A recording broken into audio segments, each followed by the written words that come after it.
Hi, welcome to Happy Path Fire. In April 2020, I wrote about how the Fed intervened in a massive way to cancel recession on my blog Happy Path Fire. Links in the description below. The Fed did a great job in averting demand collapse and was able to keep the economy afloat through the worst of the pandemic by printing trillions of dollars and pumping that into the economy. But there is no free lunch. The bill has now come due after 2 years. Earlier this year, in July, I wrote about how the recession is officially here. And in the recent Fed meeting, Chairman Powell reiterated his stance to keep increasing interest rates, even if it means a hard landing, aka a recession. Chairman Powell is tasked with the objective of killing inflation, and inflation is skyrocketing. It's above 8%, and it has been very, very persistent. The market has taken note of the stance of Chairman Powell in fighting inflation, even if it means causing a recession, and has promptly started declining over the last few weeks ever since he made these statements. Now that the recession is both confirmed and acknowledged by the regulators and the financial markets, here are some of the tools and techniques that you can use to survive a recession. First, protect your income. The first thing to do in a recession is to make sure that your income sources are well protected. If you are employed, then make sure that your job is secure. This could mean doing more at work, networking internally, and ensuring that your work is both visible and is of high quality. Basically, ensuring that it is very hard to fire you. Essentially, it is the opposite of quiet quitting, which is trending right now. If you are running a business, then it could mean checking in with your existing clients, offering them over the top services at no extra fees or costs. Second, reduce risk. During a recession, the overall economy is in a risk off mode. This means that investors, companies, and individuals try as much as they can to avoid taking any additional risk. At a personal level, you should also try and avoid risk. If you are employed, then changing jobs or industries or joining risky smaller companies with shaky financials is something that is to be avoided. But if you are already working at companies whose financials are deteriorating, then moving to a larger company with more stable finances might in fact be a way to reduce risk. If you're running a business, then new ventures and investments that have very low probability of success have to be looked at more closely. Remember, recessions means that there is going to be less demand for your products and services.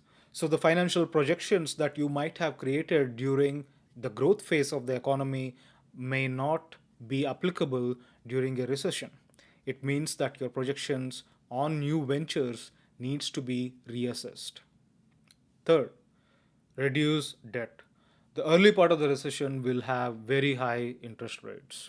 A mortgage that was about 2% just a year ago is now 6%, a threefold increase. I would recommend to avoid taking on new debt. In case you have existing debt, and if that debt is of floating rate, then I would recommend paying it off as early as possible. The reason is with a floating rate, as and when the Federal Reserve is going to increase rates, your interest payments are going to go up, which means that it makes sense to tackle it as early as possible. If your bank or financial institutions allows you, try to lock in into a fixed rate if it is possible. If not, the best approach is to try to pay it off as much and as early as you can, and in fact definitely avoid taking on new debt, especially new floating rate debt. However, if you are the lucky few who are in this advantageous situation where you already have a fixed low interest loan from a year ago, for example, a mortgage of 2%, then you are indeed lucky. This means that any excess cash that you might have should not be used to pay off these loans, because the rates that which at which you have the loan at a fixed rate of 2% means that the excess cash now in, for example, bond mutual funds or savings account can earn you more than 2%. If the interest income that you can get by investing exceeds the rate at which you have your loan at, then it makes sense to invest in these sort of savings accounts or bond mutual funds where you can earn more than 2% in interest.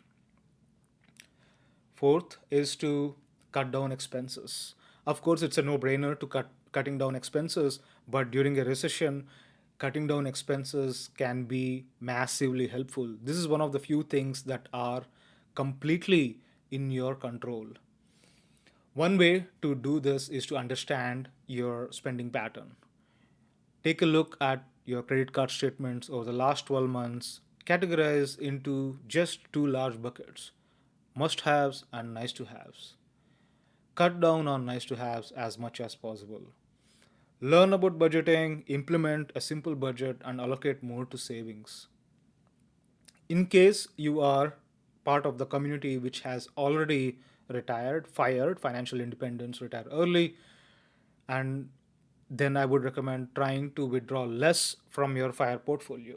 Many fire purists might disagree, as the 4% rule upon which the fire portfolio is based on has been tested for survivability even during multiple recessions. Mind you, these tests are back tests, which means they have been tested only on past data. Nobody knows what the future is going to be. My personal opinion is to have a cushion. If not for financial reasons, at least from a psychological safety point of view, I would recommend trying to reduce your withdrawal to lower than 4% if possible. And finally, building reserves, which is closely related to cutting down on your expenses and protecting your income. A recession can be unpredictable. Nobody knows how long a recession can last. Not only the macroeconomic picture, but also at a personal level, you could face unexpected expenses, job losses, sickness, etc. And this can strike anytime. It will be harder to fall back on loans and credit during a recession because of two reasons. One is the rates on these loans are going to be high and predatory. Two, it is going to be very hard to obtain a loan because banks and financial institutions are averse to lending during a recession. It is highly recommended to build up reserves. 6 months of expenses is a good starting point, higher the better. And finally, I would like to leave you with this thought that it is not all bad during a recession. Of course, a recession is a period of being sober after the crazy run ups we have seen in the financial, crypto, and real estate markets. But things will not remain the same always. In fact, a recession can be a great opportunity to build generational wealth. More on this in my next video. Happy Pathfire.